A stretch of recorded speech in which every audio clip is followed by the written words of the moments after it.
어제 우리 시장 양지수는 엇갈렸습니다. 코스피는 내리고 코스닥만 올랐습니다. 코스피 인덱스 차원의 대표 주자인 삼성전자가 52주 신저가를 기록하는 등 크게 내린 반면 코스닥을 주도하는 2차 전지주들이 좋은 퍼포먼스를 보여준 영향입니다. 장중 미국 대선 TV 토론을 본 국내 증시 투자자들이 해리스 트레이드에 베팅했다는 평가가 나옵니다.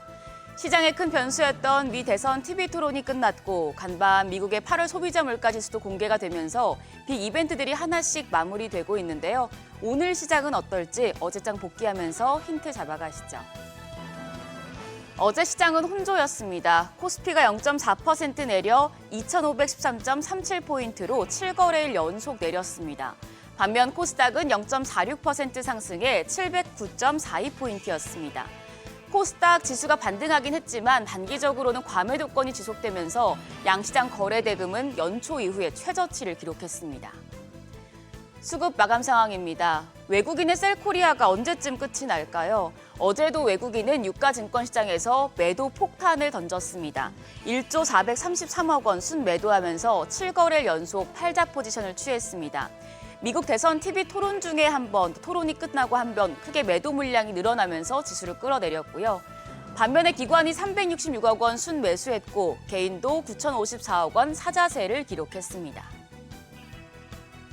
코스닥 매매 동향은 정반대였습니다. 외국인만 418억 원 매수 우위를 나타냈습니다. 해리스 수혜주로 꼽히는 2차 전지주를 포트폴리오에 대거 담은 영향이었고요.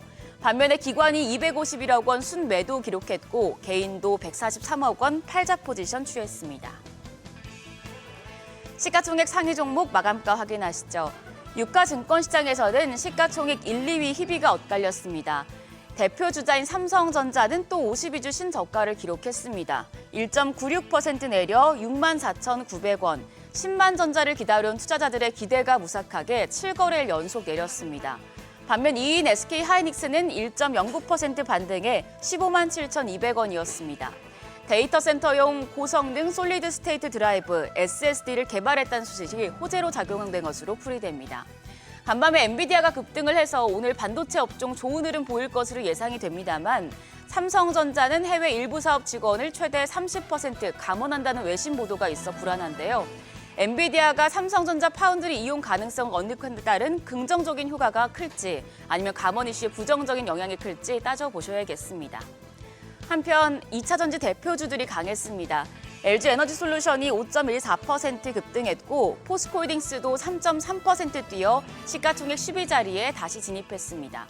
반면에 금융주가 크게 빠졌는데요. KB금융 6% 넘게 조정을 받았습니다. JP모건 쪽에서 1970년대 스태그플레이션에 대한 우려를 제기하면서 순이자 수익 기대치가 너무 높다고 지적한 영향이었습니다. 2차 전지주가 대거 포진해 있는 코스닥 시가총액 상위권 분위기는 좋았습니다. 1위부터 5위까지 모두 올랐는데요. 1위인 알테오젠 소폭 오름세였고 해리스 트레이드의 에코프로비엠이 3.36% 올랐고 에코프로가 2.75% 상승해서 두 종목 모두 7거래일 만에 반등에 성공했습니다. 엔캠도 3.63% 추가 상승했습니다. 반면 휴젤과 리가캠바이오, 삼천당제약, 셀트리온 제약 모두 1, 2%대 조정을 받았습니다. 환율은 내렸습니다. 정규장 마감 시간 기준 달러 대비 원화의 환율은 4원 70전 내려 1,339원의 거래를 마쳤습니다. 카멀라 해리스 부통령이 예상보다 선전하면서 달러 강세가 누그러졌고 일본은행 BOJ의 추가 금리 인상 기대감이 커지며 엔화가 동반 강세를 보인 영향이었습니다.